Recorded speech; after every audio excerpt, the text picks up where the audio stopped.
Are you interested in angels, demons, spirits, ghosts, and monsters? Are you curious about their origins, tales, and influence upon history and on the present day?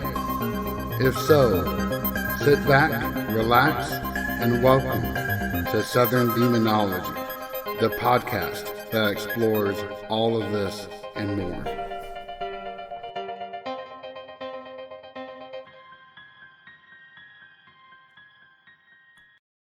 Before we jump into the meat of today's episode, which I think you will highly enjoy, I want to launch the introductory segment I am calling Listener Inbox, where anyone can write to me on the website or Discord with an experience or story, and it might just be included on an episode.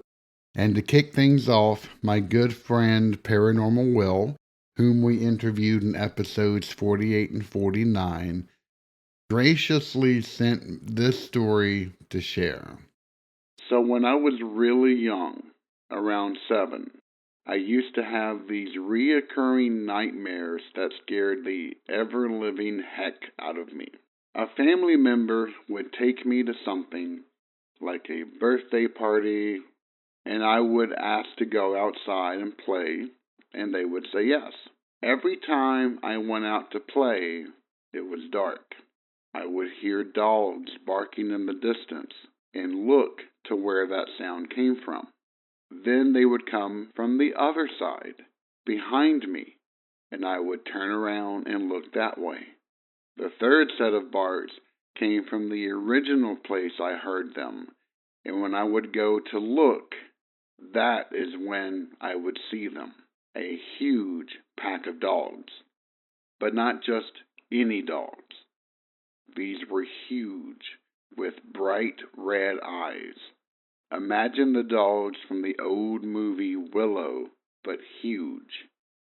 Once I had seen them, it was too late. They would attack. As soon as the fire from their bite hit my skin, I would wake up.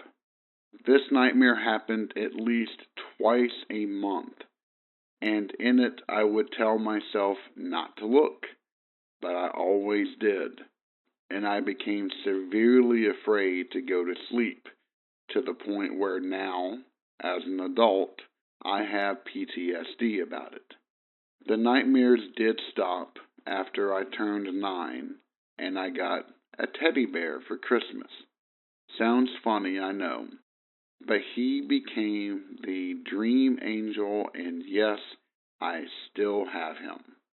A year before I started studying demonology, the nightmare came back to me as an adult.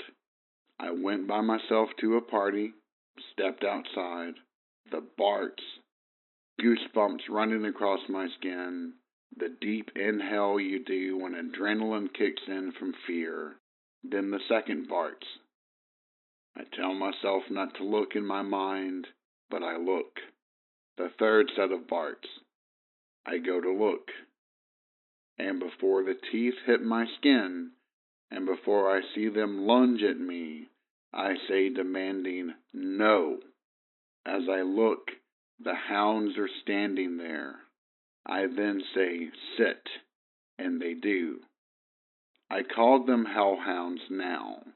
And after getting older, because that is what they remind me of now, I took control of them. Yes, in my dreams, but I took control. That is when I realized I need to really go down my path of demonology. I don't tell this side of the story much because it sounds silly, but dreams have a funny way of making you think and making us change our ways in life, knowingly or not. Well, that is a fantastic experience, and I, for one, cannot thank you enough for being willing to share it with us all. If you'd like to have your own experience read, then go to southerndemonology.com and click on the Listener Inbox link. Also, I recently recorded an episode with Cookville Ghost Hunters on the phenomenon known as Zozo, the quote-unquote supposed Ouija board demon. We had a ton of fun examining that from every angle we could think of. When that goes live, I'll have links on our social media to that so you can have a listen. And a bit of a surprise, I was handed a press pass to Scarefest, the paranormal and horror convention that will be held in Lexington, Kentucky from October 21st to 23rd. If you're thinking about coming, do let me know. And with all of that out of the way, on June 10th, 2022, Japan took its first tentative steps to reopening its borders to the wider world. While permanent residents and citizens could always return home during the pandemic, no one else could. However, now tourists can come to Japan, but only through guided tour packages. See, the country thrives on data.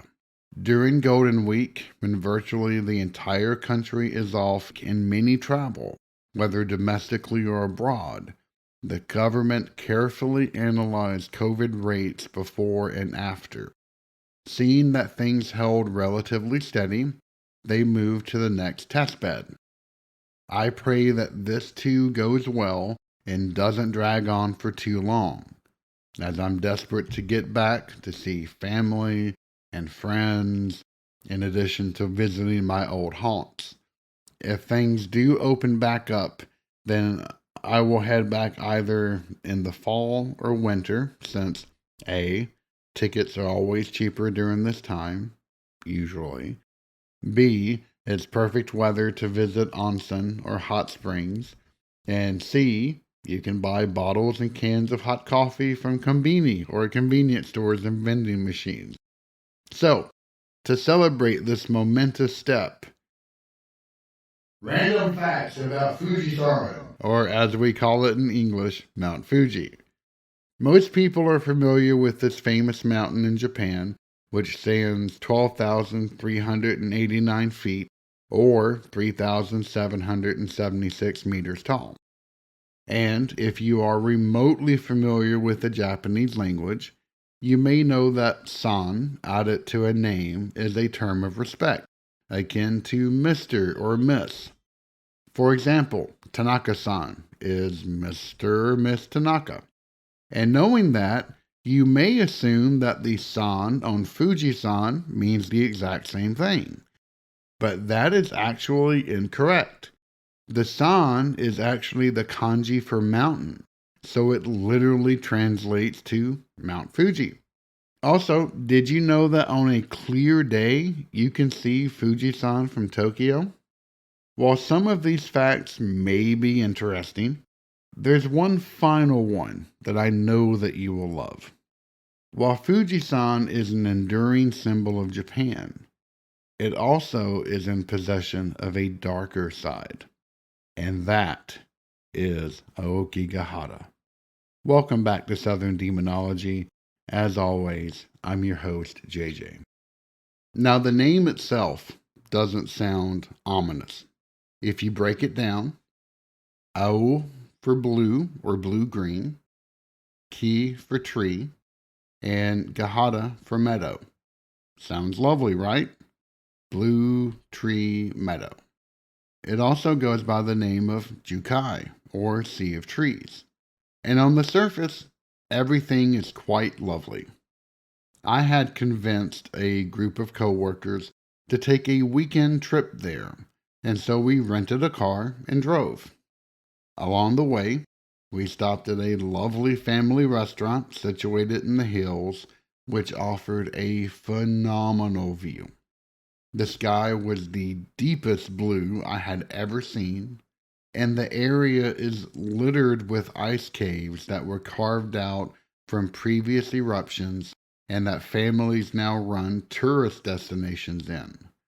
You can climb down into the caves, see some exhibitions, and feel the bone-rattling cold emanating from these pits in the earth. The funny thing is that even these caves hint at something darker, because Aokigahara can be a rather famous tourist spot. The locals don't rely upon signs in Japanese.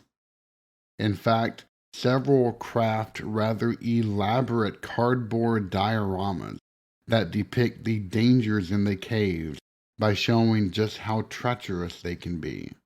In fact, most of the little humanoid figures shown in the signage have X's for eyes to show just how many ways the careless could die while exploring them. I remarked that such an attraction could never be opened in the US, as it would be sued into oblivion after its first week. If you'd like to see some of these yourself, then follow the links to the website where I have posted a few of these images. Do you remember the introduction to the 80s TV show Tales from the Dark Side? It starts off showing a lush forest, but then eerie music starts, and before you know it, you're faced with a scene rendered at night with a pretty horrible negative effect applied to it. That intro alone used to freak me out as a kid. And the same applies to the forest that is the subject of today's episode. You see, Aokigahara has another name beyond Jukai, the Sea of Trees. It is also called Juken, or the Suicide Forest. You see, Aokigahara is the second most popular suicide spot in the world, only surpassed by the Golden Gate Bridge. People, either alone or in groups, or make a final pilgrimage to this spot. Sometimes they bring camping equipment with them if they need to find their courage or wish to reflect upon their life before the end. And then, through either hanging or overdose, they take their own life. It's not uncommon to find abandoned tents or discarded articles of clothing in the woods. Even the local government organizes suicide walks where people patrol the woods to find the bodies of the recently deceased. In fact, they've taken a few steps to discourage suicides. First, they've created signs that encourage people to value their own lives. Second, they have stopped publishing official suicide rates. See, in Japan, there is a common phrase, deru kugi wa utareru, or the nail that sticks out gets hammered down. Whereas America is very much a society that focuses upon individual rights, in Japan, that focus is rather upon the community. Decided to be a rebellious youth and dye your hair blonde? You'll be labeled a Yankee and avoided. Decided to break a rule on a train and eat or put on makeup? Well, then you will be subject of the B, an onomatopoeic sound that represents everyone staring at you in disapproval.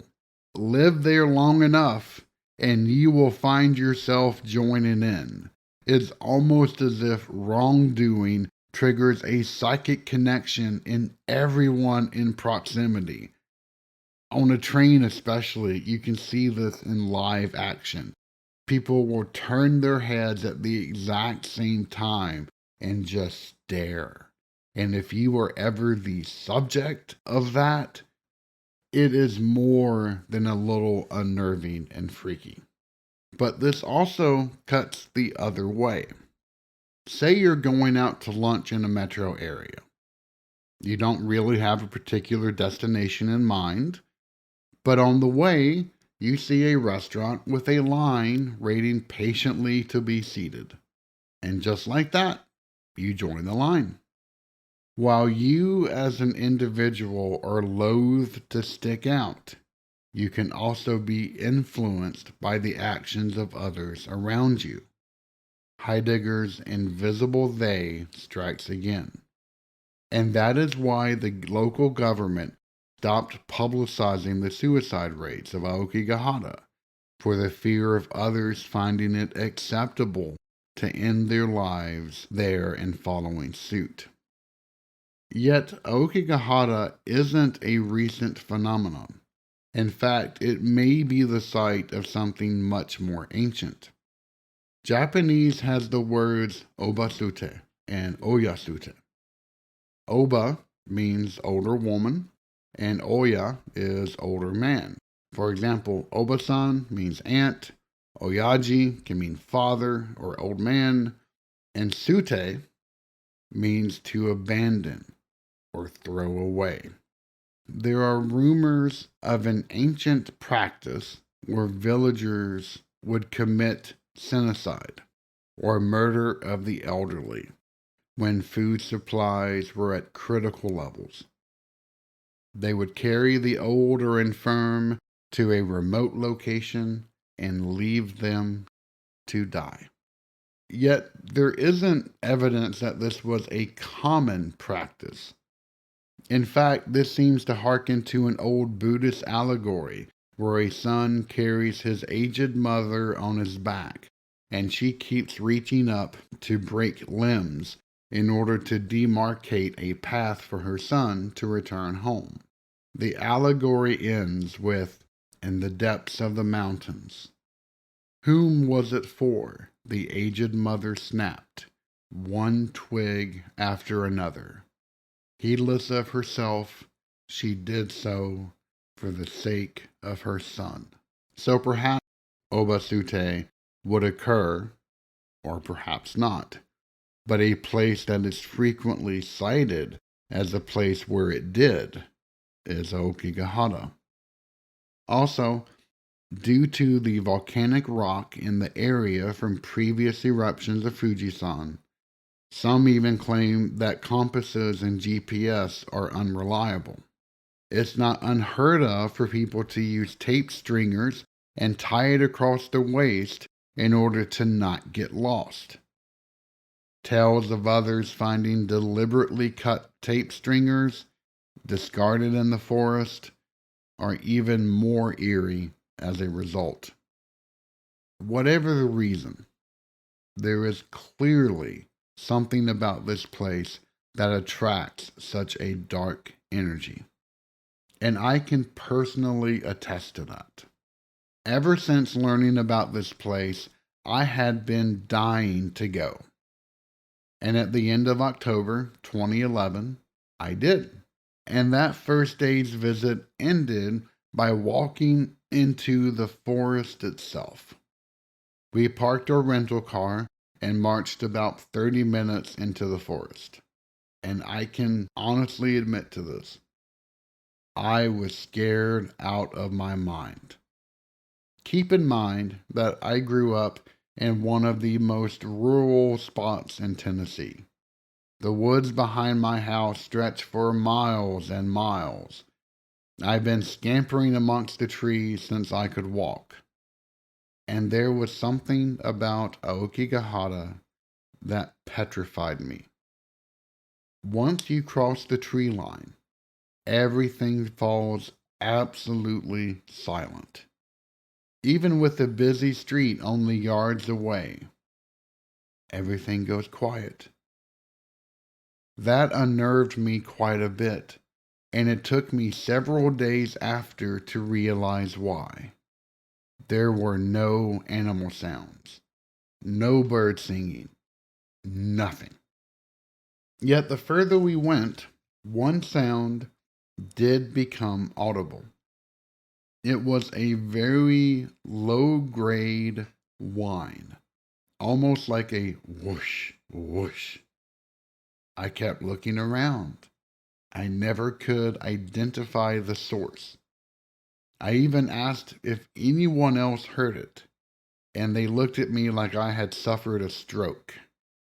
But the longer we stayed, and the louder it became, the more my nerves began to stretch more and more taut. Eventually, we snapped a few photos on the trail And almost by silent agreement, we turned around and left.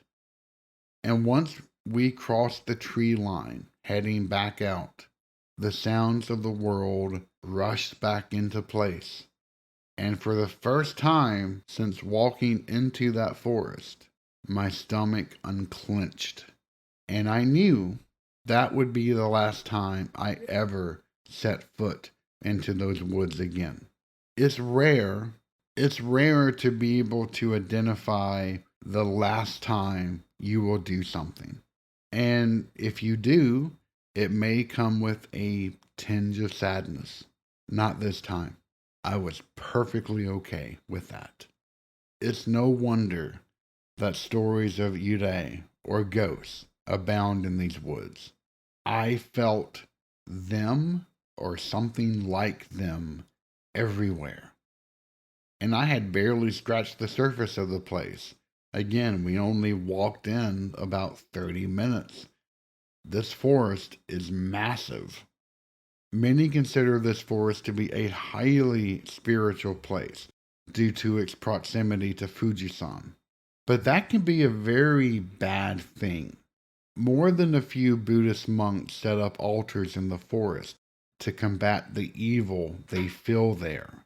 And one, Fukui Kiyomyo-san, telling the New Zealand Herald, the spirits are calling people here to kill themselves. The spirits of the people who have committed suicide before. It's no wonder that Aokigahara finds itself the subject of numerous horror films inside and out of Japan. After all, it's the perfect spot.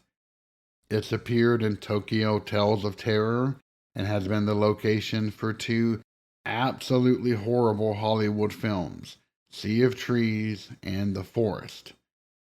I refuse to watch the first as I detest Matthew McConaughey. And as for the second, just don't. It is the most painfully boring movie I have seen in quite some time. It has zero imagination, research, or oomph behind it. And that in itself is a cardinal sin. You have perhaps the creepiest, scariest place on the planet Earth, and you somehow fail to make a horror movie about it. You should immediately be banished from ever making a movie ever again. If you are looking for an interesting take on Aokigahara, I would recommend Jukai Muda, or, as it's known by its English title, mistranslated, of course, Suicide Forest Village. Really, it means Sea of Trees Village, but Suicide Forest sounds much better in English. You can find it on Amazon Prime, released in 2021. It is a bit of a mashup. There are two distinct plot points going on. And this is spoiler free in case you do want to watch it. The first is about a box found under the house of a family that just moved to the area that seems to be cursed. And if you saw the box, you would immediately say, yep, can't be anything but cursed. That's wrong. The second is about the youngest daughter of the family, Hibiki-chan, who gets mixed up with a group that is exploring the death of a YouTuber who went hiking in the forest as they believe she may have encountered the village of Aokigahara, a place founded by those who went there to commit suicide. While the film could have obviously been shown more love in the editing room, the two plot points often compete for the first spot. And the plot isn't the easiest thing to follow, as there are jumps in time that can leave you wondering how point A is connected to point B. It still has an overwhelmingly creepy atmosphere and a few good scares. And if nothing else, it does seem to capture just the immense aura of Aokigahara. And if you're looking for a way to be able to experience these dark woods, without actually going there, then Jukai Muda will serve you well in that capacity. Thank you for listening to Southern Demonology. Find us online at southerndemonology.com, where you can find all of our social and podcasting links. Also, if you have a moment, please feel free to rate this podcast and leave any encouraging feedbacks that you may have. As always, I am JJ, and it has been a pleasure getting to talk to you today.